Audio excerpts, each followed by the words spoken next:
bounced back in a big way against the Bills yesterday. In a game that saw gusts of wind reach 40 miles per hour, Philly racked up 218 yards on the ground, including a 65-yarder for Miles Sanders. Carson Wentz had 172 passing yards in the windy conditions and added another 35 on the ground. After the game, Eagles head coach Doug Peterson said the win was a step in the right direction. They needed it. All right, Shannon, who deserves the most credit for the win? Oh, walk into him in the offense. Oh, walk into him. That's what he did. Because I know a guy that went up there and played this very same defense in less adverse conditions. Threw for 150 yards and an interception and scored 16 points. My guy go up there, coming up getting shellacked twice. Got shellacked twice on the road. No chance they can beat Buffalo. And what he did, said, why this? Yeah, can't do this. I bet you can't do this. And they did it. And now what? I know what you was hoping. You want to buy Buffalo, do your dirty work. Nah, you going to do your dirty work. If you want the house clean, clean it yourself. If you don't want the Eagles to miss the playoff, you do something about it. Stop hoping somebody else does something about it. My turn? No, it's not your turn. You saw what Walking to him did yesterday. 17 of 24, 172, one touchdown. And like you 172? Are you cool with 172? 172? I just want to know, is 172 more than 150? It is. Is one touchdown and no interceptions better than 150, 0 touchdown and 1 interception? I just need to know, because I ain't good with math, I thought Jenny. you called 200 yards to the Dak Prescott line. Are you over the Dak Prescott line? He was under it. Hold on. That's Prescottia. Yikes. That's the word I like to use. But anyway, Skip, hold on. We're not talking about Dak. There's going to be a time and a place I'm going to talk about Dak. The guy who's #1 in QBR in the NFL. Go ahead. The Bills' defense hasn't given up more than 21 points all season long. All season long, till Tom Brady and that vaunted Patriots offense. Tom terrific. Oh, the greatest quarterback. He's the greatest human being. You don't know that, but the TB12 method, they're working on the cure for cancer. I'm telling you, Jenny. Can the Patriots run the football? Can they run the football? They cannot run it. I just told you. They got little to no run game. Woo. Ooh. Offensive line, no offensive line. Thank you. You got more, Shannon? I just want to talk. I just want to finish my statement. That's all. All right. Skip, give this credit. Doug Peterson was under heavy fire. They had gotten beat. And you know our guy came on, what was that? Was that Friday he came on? I heard about it. Scared? And since shockwaves, we were training, Skip, we were trembling. I don't like what they try to do. They talk about he was on FS1. Say the name of our show that he was on. Agreed. Don't be talking about no FS1. That's the best point you made all day. If you want to use our stuff, say where he was on. Thank you. But anyway, I ain't calling your name out, but you know who you are. If you ran our stuff, give us our credit for it. But anyway, Skip Baylor, this was a virtuoso again. Sometimes you got to know how. And they did run the football. Woo! I've been waiting for this. It's amazing. Can you imagine what old Walking to him can do if he had old Zeke Elliott all the time? But he got great contributions. They ran the football. Howard, Miles Sanders, even Walking to him got 8 carries. He did. It was good. 41 for 218, Skip Bayless. I like that. I like that. But the Miles Sanders was the run that really put him over the hump. Because if you take that run out, they're down to 3.8 yards a carry. With that in there, they're 5.3. So this was a very, very big win. They needed this one. They could ill afford to lose 3 straight games, especially after the criticism, after losing the games in which they won and the fashion in which they had lost them. They needed this win. And because, Skip, I wasn't worried about the defense, because even as bad as the defense is in the secondary, I didn't feel Josh Allen could take advantage of that.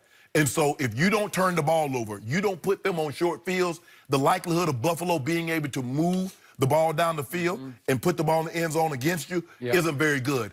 They took care of the football, and because I've been in Buffalo this time of year, even later, it gets windy. And those Buffalo fans, they're different breeds, Skip. I know. I've been there. I've covered many games there in December. They're a different breed. And they started, let's go Buffalo. When they start saying, let's go Buffalo, but Walking to him says, not today. Eagles fly. Fly, Eagles fly. Jenny, could you ask me that question again, please? Who deserves the most credit for the Eagles' win, Skip? Orlando Scandrick. Thank you. Could we see Orlando Scandrick on Friday's Undisputed? Not FS1, but Undisputed. Exactly. Could we see it? I think on defense, I think they have stuck together pretty good. I think there's some selfish people on that defense, though. Do you? Absolutely. I mean, I think that Rasul Douglas, who's a good friend of mine, I think he took some unwanted heat for some blown coverages on some other people's selfish play. And we don't even have to say names. Yeah, we do. I know you know about it. We don't have to say names at all. They know who they are. I think that when you wear a C on your jersey, it's your job to bring guys along. It's your job to sometimes you need to take the hard down. You need to take the hard job. And you need to, like, bring the thing together. I don't know if that's the case. Well, So, at the end of that interview, we picked the game. I had already been on record telling you they're not going to go win at Buffalo because I don't think they can score enough points to win at Buffalo. And as soon as the words came out of my mouth that I was picking Buffalo, he echoed that basically they got no chance at Buffalo. Orlando did. And at that moment, it flashed in my head, I'm in big trouble. Because Orlando Scandrick did for the Eagles what Doug Peterson did for my Cowboys the week before. They needed some external force, and that was a force of ether that he dropped on them. It was. I mean, he ethered everybody. He nuked everybody from Malcolm Jenkins to Howie Roseman, the GM, right? He left very little unscathed, right? Correct. And he just raved about how great the Cowboy culture is versus the Eagle culture, right? Yes. And how they're living in their Super Bowl past. And when this interview is finished and this show was finished, I told our producers I'm in trouble because he has just done what Doug Peterson can't do. He has reunited the Eagles. He has refocused the Eagles. He has recentered the Eagles, and they're going to say, oh, yeah, watch this. Because clearly they're better than Buffalo. They just haven't, they had lost their way. And I think he deserved, Orlando Scandrick, a game ball last night from Doug Peterson because he was just what the doctor ordered for the Philadelphia Eagles going up to Buffalo because they were reeling. They had gotten blown out 2 games in a row at Minnesota, at Dallas, and I thought they might be on their last legs, and instead they found something. They put Carson Wentz mostly back under center because it was high wind, gusty wind, and said, let's just see what happens if we just hand it off up the gut. And good things and then great things started happening. 218 rush yards happened. And if it wasn't for Josh Allen, who's actually, he's more running back than quarterback. About all he can do is run with it because he's like 6'5", 235. And remember, it's 7-3 near the end of the half. 2 minutes left in the first half, and he tries some sort of quarterback rollout and just spits it up, coughs it up, and gives them a short field touchdown. And that was it. That was the game. They just said, okay, here we go. And I want to give credit to Carson Wentz because he played very well under the conditions. He had 0 turnovers, as did Tom Brady up in the rain, but 0 turnovers in the wind is hard to do because the ball's getting blown all over the place. He missed the early throw. He did, because of the wind. but he was careful with the football. And I was impressed. They went 8 of 15 on 3rd down. That is hard to do. In those conditions. And I must admit, I must let it go today. The Eagles are back in business. They are. They're back in business. So now my Cowboys are actually going to have to go earn the NFC East. And it is going to be hard to earn. Ain't happening. And the thing that Carson Wentz needed to understand, the Eagles need to understand, is that what happened the last 2 games, Skip? Turnovers. You can't give teams short fields. You can't give teams the football.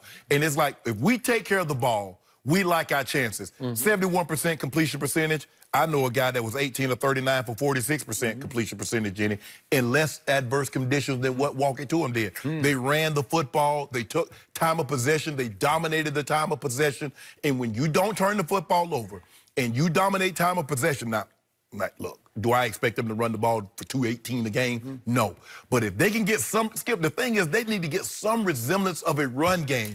You can't ask this young man to go back and consistently throw the ball 35, 40, 45 times a game and win. You can win a couple of games like that, but that's few and far between. If they can get some resemblance of a running game, this team is good enough to get on the track and make a strong, strong push. I like the direction that this team is heading in. And maybe you're right. Well, after yesterday, you do. You couldn't have liked it the previous 2 weeks. Maybe you're right. Maybe what O did, Orlando Scandrick, maybe that's what they needed. They needed somebody from the outside that was on the inside to criticize the inner workings of what he saw going on. And so now that's going to force them because now everybody's looking. Okay. Yeah. So now it's going to force these guys to band together. Yep.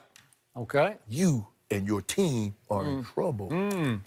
Well, the truth is the NFC East is just now getting started because we're about halfway through and we're starting over because it's 4-3 versus 4-4 at the top. And here we go. We got Cowboys at Giants a week from tonight. Yes. Oh, whatever. And here we go. Whatever. The Eagles host the Bears, so after what we saw from them yesterday. What on Trubisky? Oh, Mitchell Trubisky. Oh, yeah, he gonna give it up. He'll give it up. And now the field goal kicker, they back to square one again. Remember, Skip, they talking, oh, we got our kicker. We got our field goal kicker. Doink. It's just black. I hate that. I hate games that end that way. I really do. The Eagles got a gift from Orlando Scandrick, a gift from Aaron Rodgers, and a gift from the Jets and Luke Falk. Way to go. Congratulations. You make it, did you see what you call him did yesterday? Sam Darnold. Yeah. Did you see what he did the past 2 weeks? Luke Falk's not in the league anymore.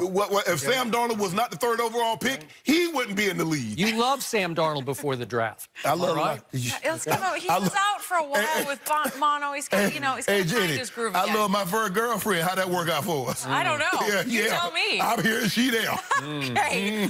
So LeBron and the Lakers, they cruised to 2 easy wins over the weekend. I feel like you had an overall pretty good weekend, Shannon. Were the guys impressed? We'll find out next.